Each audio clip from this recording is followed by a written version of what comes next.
Bien le bonjour et bienvenue sur ma chaîne Au bout d'or de Candy Shy, aujourd'hui pour faire une gazette.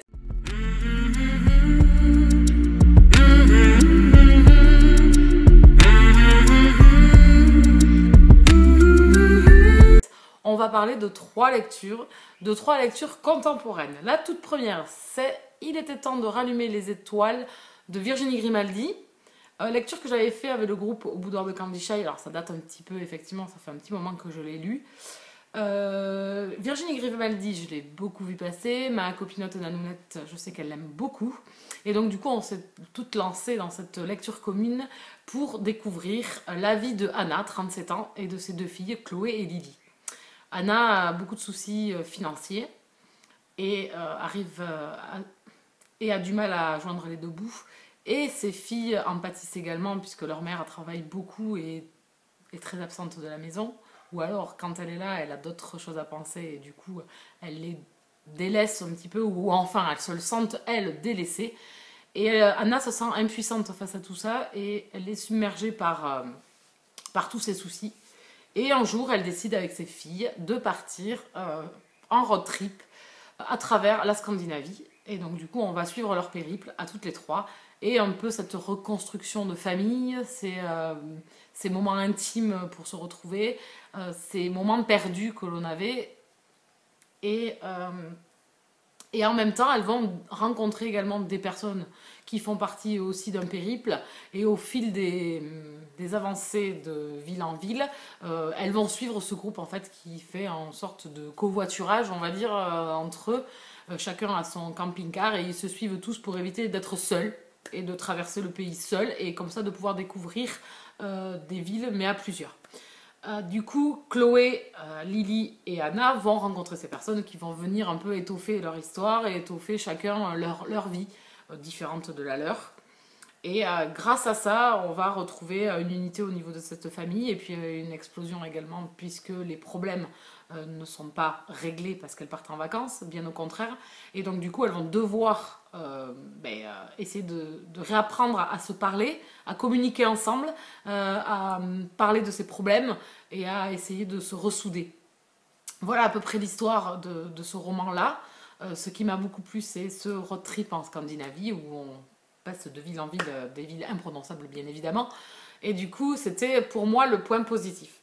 Malheureusement, cette histoire, ça ne l'a pas fait. Le potentiel y était au niveau de ce résumé où on va suivre un road trip familial avec d'autres personnages secondaires et qui sont tout aussi attachants. Et j'ai eu l'impression de plus m'attacher aux personnages secondaires qu'aux personnages principaux.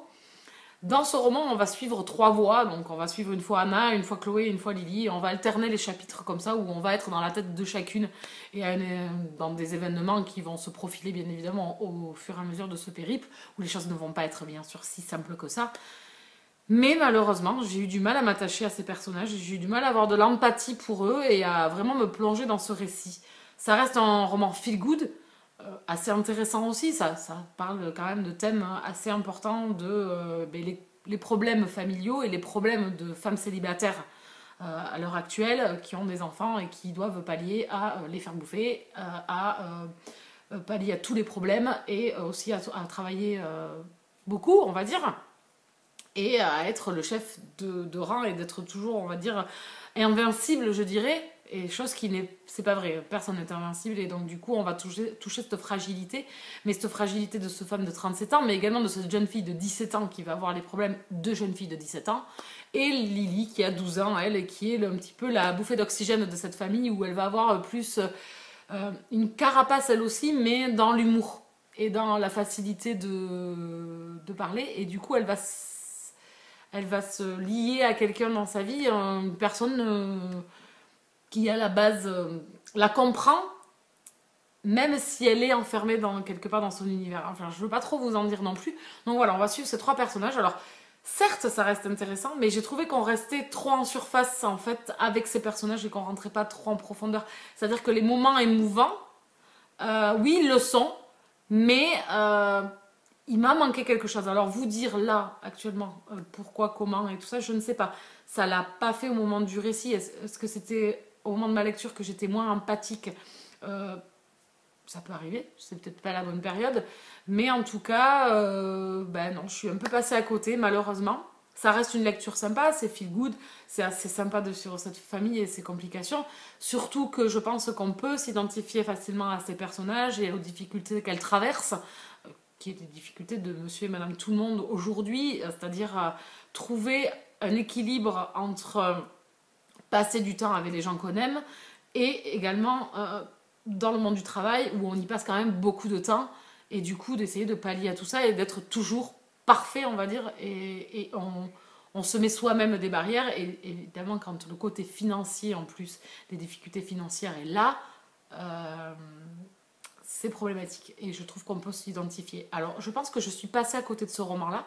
Ça reste un roman très facile à lire, on tourne les pages avec fluidité parce que on se retrouve avec des personnages différents et je trouve que ça par contre l'auteur a su le faire, à se mettre à un niveau on va dire d'âge différent, c'est-à-dire d'une jeune femme de 37 ans qui doit être à peu près de l'âge je pense de l'auteur, et mais également d'une jeune fille de 17 ans et d'une jeune adolescente de 12 ans. Du coup, elle a réussi quand même à avoir vraiment ce degré au niveau des émotions, comment on les ressent à certains âges. Et du coup, ça s'était bien maîtrisé, mais je sais pas, je suis passée à côté, j'ai manqué d'empathie. Et du coup, ça a été une lecture sympa. Voilà, ça reste sympa. On a le sourire, on traverse les villes, on est touché par ces personnages qui vont voir des baleines. Enfin voilà, tout le côté paysage et tout ça, c'était vachement bien. Mais du coup, j'ai manqué d'empathie sur les personnages. J'espère que j'ai été assez concise. Malheureusement, voilà, j'ai pas trop grand chose à en dire. Ça reste une lecture agréable, sympa. Mais voilà, il n'y aura pas eu le plus. Voilà, ça reste une lecture agréable à faire sans prise de tête. Où on tourne les pages facilement. Les chapitres sont courts. On change de personnage, donc du coup, ça donne du rythme à la lecture. Je l'ai lu très rapidement, très facilement. Mais il m'a manqué un petit plus pour être transporté dans ce récit, même si ça reste une lecture sympa. Je lui mets un 14 sur 20. La seconde lecture dont je vais vous parler, c'est Love Edition, le tome 1 de Esme Leia Brandt, aux éditions Ma Next Romance de chez Albert Michel. Une romance contemporaine. J'ai commencé ce roman sans trop savoir dans quoi j'allais me lancer en fait. On va suivre une jeune femme, Cassiopée, qui est auteure et qui va travailler avec une maison d'édition. Elle a toujours la même éditrice et elles ont lié une confiance mutuelle l'une envers l'autre. On va dire que son éditrice sait comment Cassiopée fonctionne et Cassiopée a beaucoup d'attentes et de... On va dire de... Alors comment je peux dire ça? Je vais pas trouver le mot. Elle est très réglementaire et réglementée sur sa façon de travailler et sa façon de rendre en fait ses avancées littéraires et ses écrits. Et du coup, le retour se fait d'une certaine façon avec son éditrice. Voilà, son éditrice, malheureusement, va devoir être absente. Je ne vous dirai pas pourquoi et comment, ça sera à découvrir dans le roman. Et elle va être balancée avec un autre éditeur qui est en fait le cousin de son éditrice, puisque la maison d'édition a été construite par ces deux personnes. Sauf que là, le lien ne passe pas du tout avec Marcus. Et donc Cassiopée va le prendre en grippe dès le départ. Mais c'est réciproque, puisque Marcus a l'impression que Cassiopée est en fait une petite pimbèche et qu'elle est un petit peu la princesse de la maison d'édition qui se croit tout permis, etc. Donc déjà, il y a ce côté un petit peu humoristique qui est amené dans le récit, et ensuite on va suivre un petit peu cette attraction qu'il y a malgré tout entre Cassiopée et Marcus, et on va suivre au fil un petit peu les péripéties de ces deux personnages. Donc dans le tome 1, c'est une tome de mise en place. En plus, ce qui m'a plu, c'est que ça se passe, on va dire, pas trop loin de chez moi. L'auteur a pris un village pas trop loin de chez moi, donc du coup ça a amené un petit peu d'intérêt et d'entrain au récit.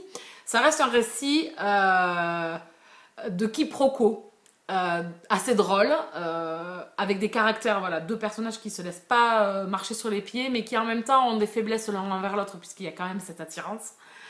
Et donc du coup c'était assez sympa de suivre ce premier tome. Ça finit bien sûr en tome 1 en un peu... on reste en suspens. Il arrive un événement, on va dire, bouleversant pour nos deux personnages, et donc du coup je ne sais pas ce qui nous attend dans le tome 2. Donc du coup je lirai bien évidemment la suite. Donc c'était détente, on va dire un bon moment de lecture, de découvrir ces deux personnages. On est en plus dans l'univers de l'auteur qui écrit ses romans, d'une maison d'édition, des blogs, etc. Elle touche un petit peu à tout, à toute l'émergence qu'il y a autour d'un livre, on va dire, et de l'écriture d'un livre. C'est-à-dire qu'elle parle aussi des blogueurs avec qui elle échange, les avis qui sont pas toujours bons, etc. Enfin, c'est vraiment... Nous, en tant que lectrice, blogueuse, booktubeuse, etc., on s'y retrouve complètement et donc du coup, c'est ce qui a donné l'entrain. Tout. Donc du coup, là, j'ai passé vraiment un bon moment avec ces deux personnages. C'est assez drôle. Les réponses par mail sont assez cinglantes puisque elle a une façon de travailler et lui pas du tout. Et donc du coup, aucun des deux ne va abdiquer. Donc du coup, c'est assez marrant, on va dire. C'est détente. C'est pareil, une lecture très fluide qu'on va tourner assez facilement. On va avancer assez facilement dans le récit. Donc du coup, bien évidemment, cette fin de récit m'a donné envie de lire la suite. Bien évidemment, puisqu'on tombe vraiment... on découvre avec un des deux personnages quelque chose de...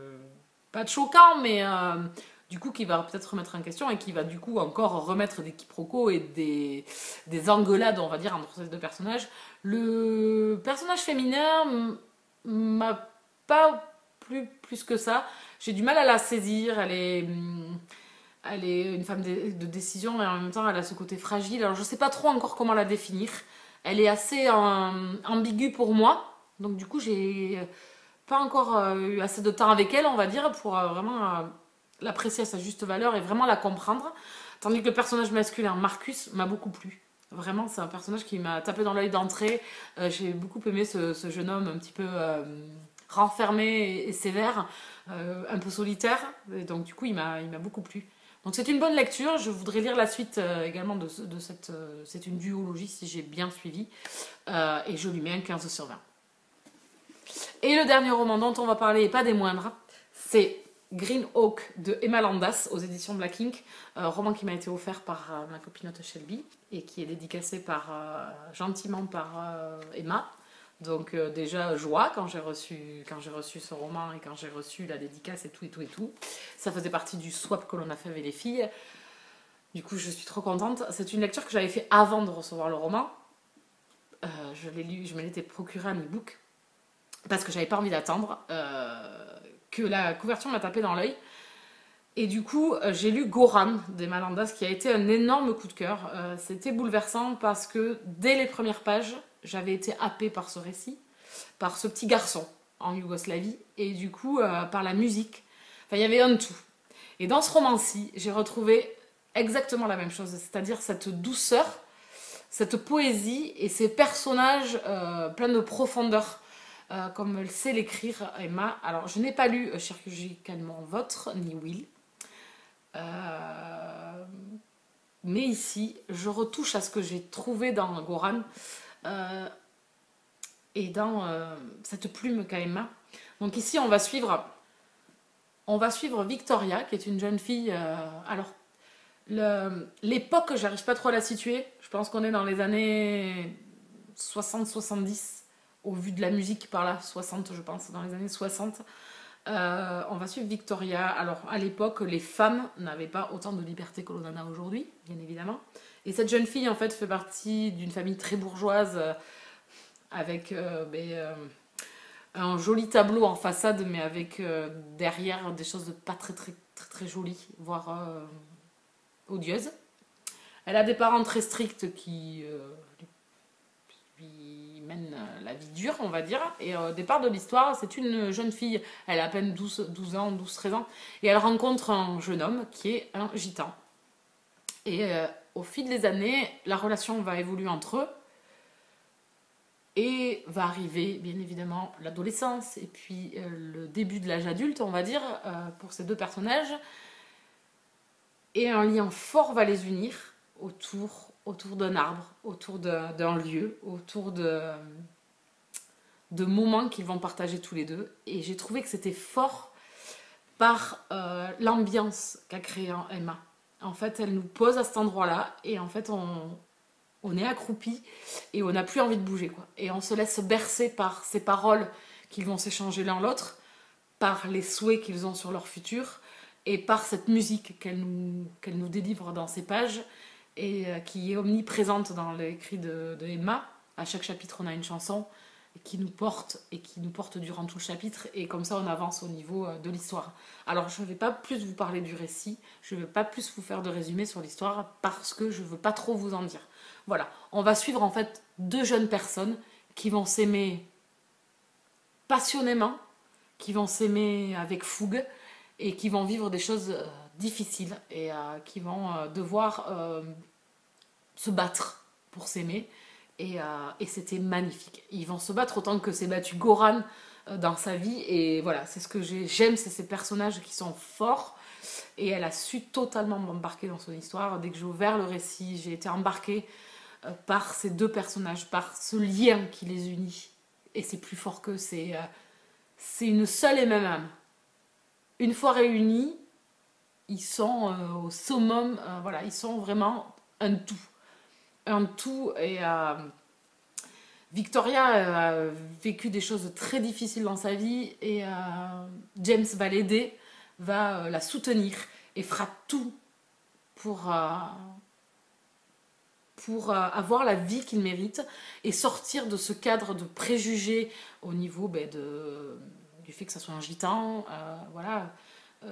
Ils sont dénigrés par les autres, et du coup il va devoir se battre pour ça, et de se battre aussi sur son identité auprès des siens, mais auprès des autres aussi. Donc en fait c'est un combat perpétuel qu'ils vont mener tous les deux, elle par rapport à sa famille, et lui par rapport aux siens et par rapport à ses origines, et du coup tous les deux ils vont arriver à se porter très haut et à vivre une passion dévorante. Et moi, j'ai adoré ce roman. Il est vraiment magnifique. Je ne peux que vous le conseiller. Je ne sais même pas si je vais arriver à... Voilà, si je suis arrivée à vous expliquer le ressenti que j'ai eu. Mais en tout cas, la musique, les personnages, l'ambiance et le lieu où je me trouve avec eux, et la plume d'Emma, tout ça réuni fait que c'est un roman qui m'a transportée. Qui m'a amené l'émotion, qui m'a bouleversée, et qui m'a amené les larmes par moments. J'étais sous cet arbre accroupie et je voyais les événements se profiler, et du coup c'était compliqué de les entendre, de les voir, et de me dire mais comment ça va se finir, quoi. Comment ces deux personnages, laissez-les s'aimer, laissez-les vivre, et comment ils vont réussir à sortir de tout ça. Donc l'époque fait que ça amène aussi de la profondeur, parce que du coup les préjugés sont énormes. Alors déjà que de nos jours ils sont pas jojo, à cette époque c'était encore pire. La place de la femme, ce qu'on attend d'elle, le fait de se taire et d'être juste une jeune fille, voilà, bien sous tout rapport, qui doit se marier avec quelqu'un de sa condition, qui n'a pas droit au chapitre, qui doit écouter ses parents et se taire. Enfin voilà, tout ça réuni, tout ça, ça a fait que c'était un roman magnifique et que j'ai passé un excellent moment avec ce récit. Je ne peux que vous le conseiller, bien évidemment. Franchement, c'était génial. C'était génial. Il va aller rejoindre Goran dans la bibliothèque. C'est ce que j'aime dans ces récits. C'est ce que j'aime quand je lis une histoire. C'est d'être transportée, de vivre passionnément moi aussi ces histoires avec ces personnages forts. Et je vous dis, la plume fait un travail énorme dans l'histoire, je trouve. Et ces personnages et cette ambiance, voilà, il y a une ambiance qui vous happe, qui vous enferme dans ce récit, qui vous emmène avec ces deux personnages, et vous êtes vraiment plongé avec eux. Voilà, moi c'est tout ce que je peux vous dire. J'arrive pas trop à m'exprimer, construire bien mon avis. En tout cas, c'est une excellente lecture, je ne peux que vous la conseiller. De toute façon, il faudrait que je lise les autres romans d'Emma, mais en tout cas, avec ces deux romans-là, c'est gagné. C'est vraiment magnifique, donc je lui mets un 19 sur 20. Voilà, on a fait le tour des 3 lectures dont j'avais besoin de vous parler. C'est des récits qui sont lus, enfin c'est des histoires, pas des récits. C'est des histoires qui sont lues déjà depuis quelques temps déjà. J'ai eu du mal à me mettre derrière ma caméra pour en parler, parce que voilà, le fait d'avoir peur de ne pas réussir à construire mon avis, voilà, parce que moi je pars souvent dans tous les sens, donc du coup je voulais quand même construire tout ça. Bon, je ne suis pas sûre d'être arrivée, mais bon.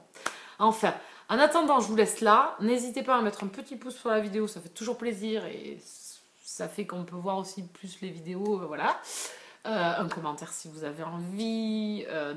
N'hésitez pas à vous abonner sur la chaîne et à mettre la cloche pour être prévenu des publications sur la chaîne. En attendant, moi je vous laisse ici et je vous dis à bientôt. Bisous Kala!